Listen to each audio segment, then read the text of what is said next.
Hola gente, ¿cómo andan? Bienvenidos a la clase número 1 de Educación Cívica. Mi nombre, para las personas que no me conocen, es Nicolás Barreto y voy a ser su profe en esta área. Para las personas que tienen otras áreas, también me encuentro en lo que sería Historia y Geografía 1 y 2, Política de Educación Sanitaria y Problemática Social Contemporánea. Bien, haciendo una breve introducción, lo que vamos a trabajar el día de hoy es básicamente la Constitución Nacional, ¿sí? Nos vamos a hacer la pregunta de qué es la Constitución Nacional, nos vamos a hacer la pregunta de para qué sirve la Constitución Nacional y también nos vamos a preguntar eso de que siempre hubo una Constitución Nacional. Bueno, obviamente no, pero hubieron otros documentos, ¿sí?, que se llaman antecedentes constitucionales, que buscaron básicamente dar un ordenamiento, por así decirlo, a la región que se estaba formando. Bien, recordemos que Argentina no siempre fue Argentina y en ese momento de reconstrucción se desarrollaron una serie de documentos, tratados y pactos que tenían como destino organizar mejor la región. Por otro lado, ¿sí?, vamos a trabajar lo que es o lo que fueron las diferentes reformas constitucionales en Argentina. Tenemos que tener en cuenta que la primera Constitución Nacional data de 1853 y después se hicieron una serie de reformas que tenían como objetivo mejorar lo que ya se tenía. Básicamente es eso. Para eso es que se desarrolla una reforma constitucional. Hay que tener en cuenta que la última reforma constitucional es la de 1994 y bueno, la verdad que no es tan fácil desarrollar una reforma constitucional, tenés que tener mayorías en las cámaras y demás, pero bueno, la última reforma, que para mí es la más importante porque es en la que vivimos hoy en día, es la de 1994. Ahí se van a agregar una serie de aspectos que fomentan la participación democrática de los ciudadanos y ciudadanas, ¿sí? Y bueno, también otra cosa, pero muy básico, vamos a trabajar en lo que sería el preámbulo, básicamente. Pero bueno, haciendo una breve introducción, ¿sí? Vamos a comenzar a trabajar, ¿sí? Ahora, partiendo de la pregunta de qué es la Constitución Nacional, bien, lo primero que tenemos que saber es que la Constitución Nacional es un conjunto de normas legales, obviamente, que que rigen en nuestro país, ¿sí? A ver, van a establecer diferentes normas como por ejemplo una organización del Estado, es decir, cómo se organiza el Estado y demás, una regulación en cuanto a las acciones del gobierno, ¿sí? Y por otro lado se van a encontrar los derechos y los deberes de todos los habitantes. Bien. Ahora, ¿qué encontramos en la Constitución Nacional? Y bueno, lo que encontramos en la Constitución Nacional son básicamente todas las leyes, ¿sí?, que están en nuestro país. Bien, ahora bien, ¿para qué sirve esta Constitución Nacional? O sea, ¿sería lo mismo tener Constitución a no tener Constitución? Y bueno, la verdad que obviamente no. La Constitución Nacional, sí, podríamos llegar a decir que es el documento más importante que tiene un país. Y sirve básicamente para organizar al país, ¿sí?, y también organizar a la sociedad en sí. Básicamente, para hacerlo mucho más sencillo, Lo que va a decir la Constitución Nacional es lo que podés hacer y no, lo que no podés hacer. Por eso vamos a decir que la Constitución Nacional, una de sus funciones principales es organizar la sociedad. Por ejemplo, a ver, vamos por partes. No sé, estamos el tema este de que muchas veces se hace justicia por mano propia, ¿no? Entonces todo el mundo se asombra cuando se hace justicia por mano propia y la persona, el justiciero o justiciera, por así decirlo, va preso. Y bueno, a ver, ¿por qué va preso? Y porque la verdad que hizo cosas que no están avaladas por la Constitución Nacional. Bien, entonces, al hacer eso, digamos, está violando la Constitución Nacional, ¿sí? Está, digamos, infringiendo la ley, ¿sí? Que la ley está en la Constitución Nacional y básicamente, nada, va preso o presa. Pero por otro lado también tenemos los derechos nuestros, ¿sí? Entonces nos va a permitir tener las libertades, ¿sí? Pero también nos va a prohibir hacer ciertas cosas. Pero bueno, cuando pregunte para qué sirve la Constitución Nacional, y bueno, es un elemento que organiza a la sociedad. Ahora bien, nuestra Constitución Nacional, la Constitución Nacional de hoy en día, va a estar dividido en dos partes. La primera parte de ella es la parte dogmática que va del artículo 1 al artículo 43, ¿sí? Y ahí vamos a encontrar las declaraciones, los derechos y las garantías. Ahora, ¿qué serían esos? Y bueno, lo vamos a ir viendo de a poco, ¿sí?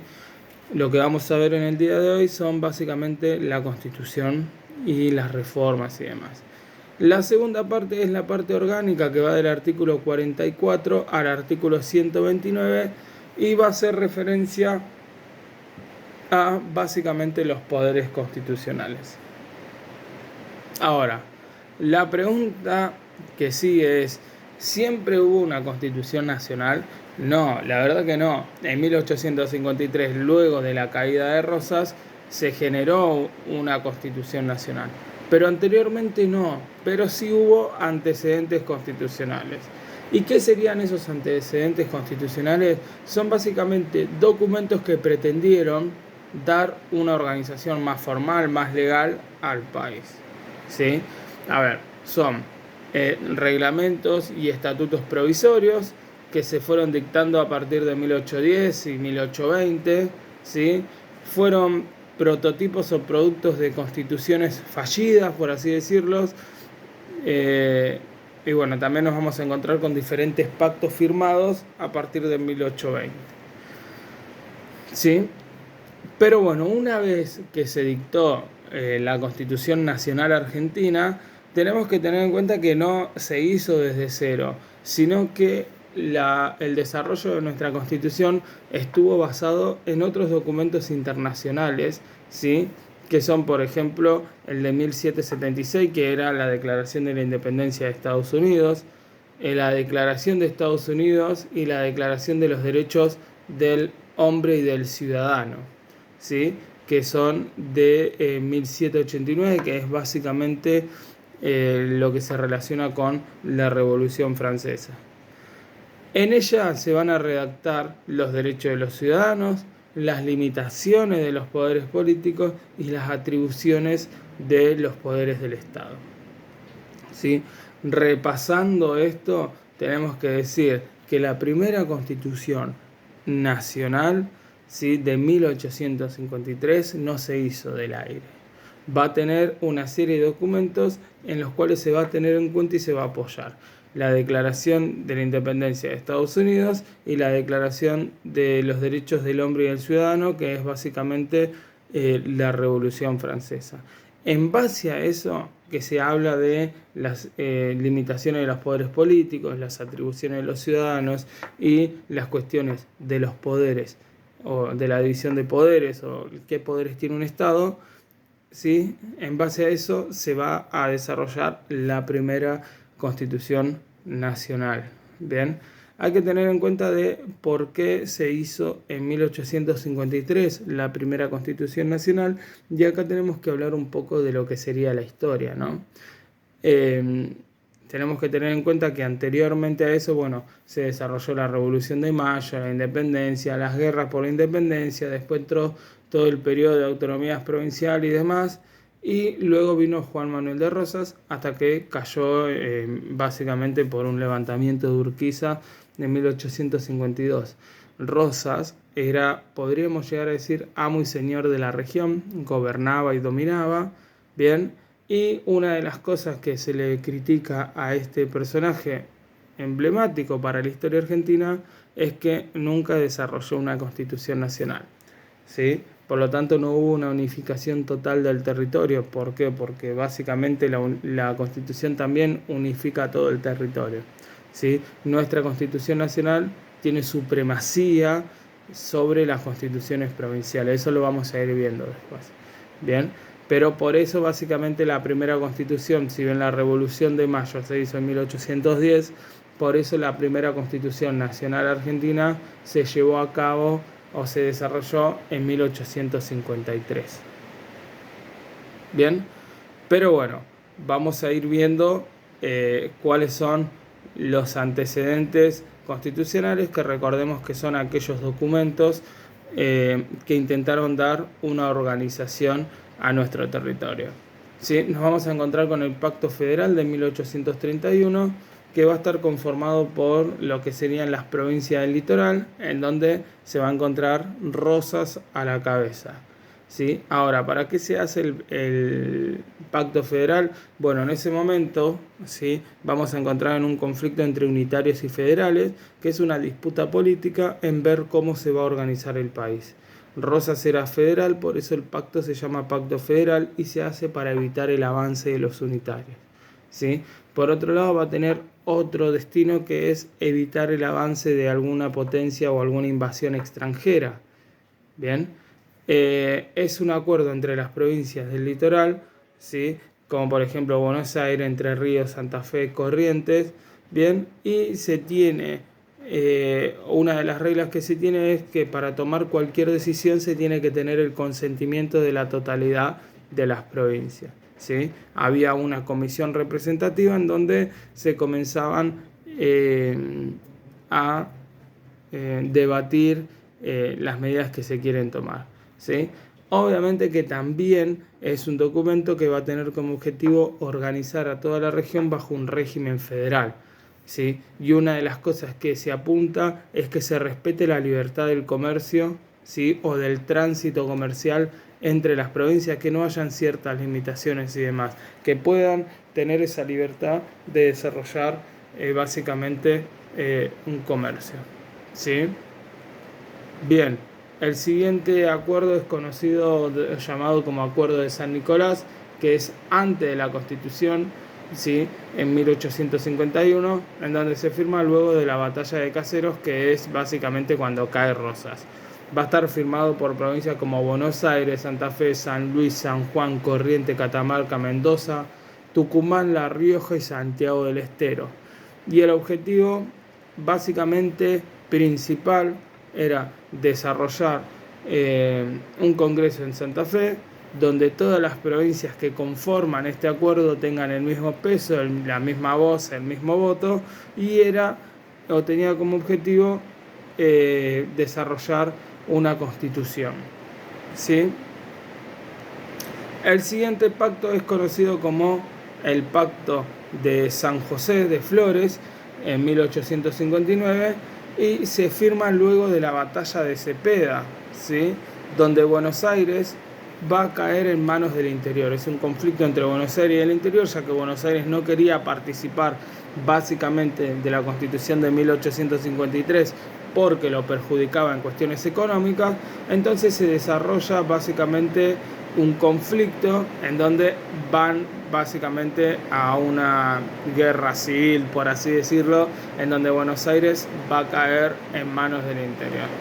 Las provincias que van a firmar es la Confederación, es decir, todo el interior y Buenos Aires, con el objetivo de que Buenos Aires se una a lo que sería la Confederación, ¿sí?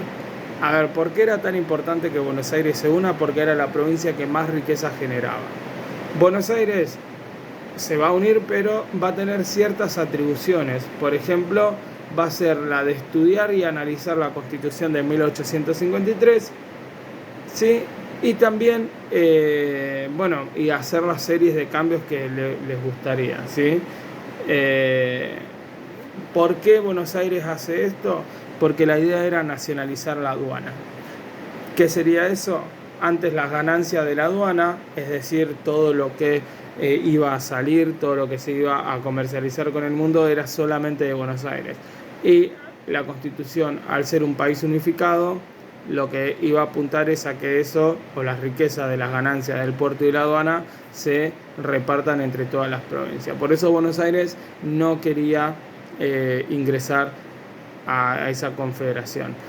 Y bueno, nos vamos a encontrar con la Constitución de 1853, que como veníamos hablando, Buenos Aires no va a participar, va a salir, ¿sí? Y recién vuelve a formar parte del territorio en 1860.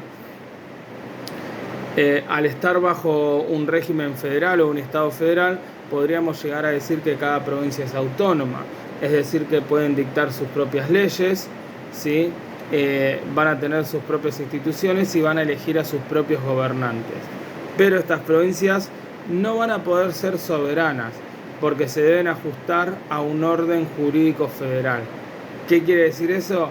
Que van a tener su propia constitución, pero va a haber una constitución nacional que va a estar por encima de todas las constituciones.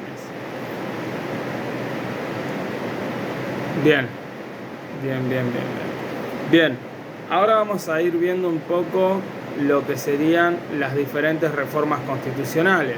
Vamos a encontrar que la primera reforma constitucional es la de 1860, después nos vamos a encontrar con la del 66, con la del 49, con la del 57 y con la del 94. ¿Sí? Vamos a ir analizando, yo acá tengo un punteo y vamos a ir analizando. Bien, la Constitución de 1860, ¿sí?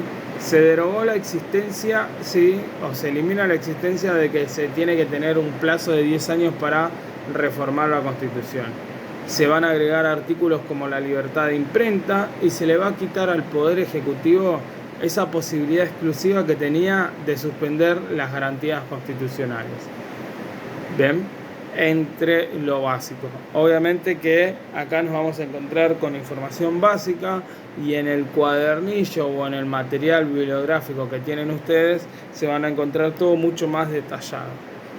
Por otro lado, nos vamos a encontrar con la reforma constitucional de 1866, en donde se va a modificar la cantidad de habitantes necesaria para elegir diputados, es decir, cada cierta cantidad de diputados, personas en la provincia vamos a tener un diputado, y se elevó a 8 la cantidad de ministros de secretario del Gabinete Nacional. La siguiente reforma va a tardar un poco más en desarrollarse y se va a hacer en 1949, que es la reforma constitucional que va a desarrollar Perón, y una de las primeras cosas que hace es agregar la siguiente frase en el preámbulo: una nación socialmente justa, económicamente libre y políticamente soberana. Recordemos que el preámbulo es como una introducción a la Constitución Nacional, ¿sí? Se van a agregar por medio del artículo 37 los derechos de los trabajadores y se va a garantizar el acceso de todos los ciudadanos a la cultura y la educación. ¿Bien? Se va a nacionalizar el subsuelo y se le otorga al Estado la posibilidad de poder expropiar empresas o tierras para un gran beneficio de la sociedad. Una de las cosas más importantes que desarrolla esta Constitución es que se permite la reelección del presidente, pero no como ahora que puede ser reelecto o reelecta una vez más, sino que es por tiempo indeterminado, ¿sí? No va a tener básicamente un límite. Bien, aparte del estado de sitio también, que lo va a poder dar el presidente o la presidenta, se podría aprobar, el presidente o presidenta podría, por decisión propia, sin la aprobación del Congreso, declarar estado de prevención y alarma. Tenemos que tener en cuenta que esta Constitución fue eliminada por medio de la Revolución Libertadora y se volvió a la primera Constitución Nacional. Pero en 1957 se hace una reforma de la Constitución Nacional, ¿sí? En donde se incorpora el artículo 14 bis, en donde se incluyen algunos derechos sociales de los trabajadores que habían sido incluidos en la reforma de 1994. Y la última reforma es la reforma de... vuelvo de nuevo. En la reforma constitucional de 1957 lo que se hace es el artículo 14 bis, en donde se incluyen los derechos de los trabajadores, ¿sí? Que se habían incluido anteriormente en la reforma de 1949. Ahora sí. Y la última reforma es la reforma de 1994, en donde una de las cosas que se establece es que la Constitución va a mantener vigencia aunque haya un golpe de Estado, ¿sí?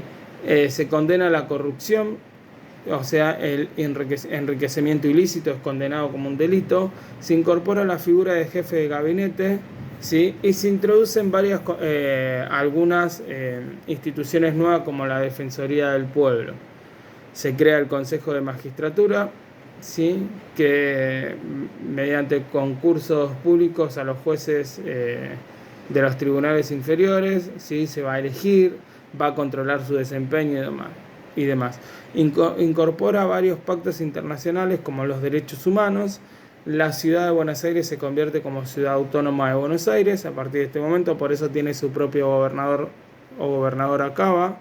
Se establece lo que es la llamada iniciativa popular, en donde los ciudadanos y las ciudadanas por medio de proyecto de ley pueden ser tratados en la Cámara. Se establece el tercer senador por provincia, el balotaje, ¿sí? La posibilidad de reelección, pero solamente una vez, y se establecen nuevos derechos y garantías, entre otras cosas. Así que bueno, gente, eso es todo por hoy.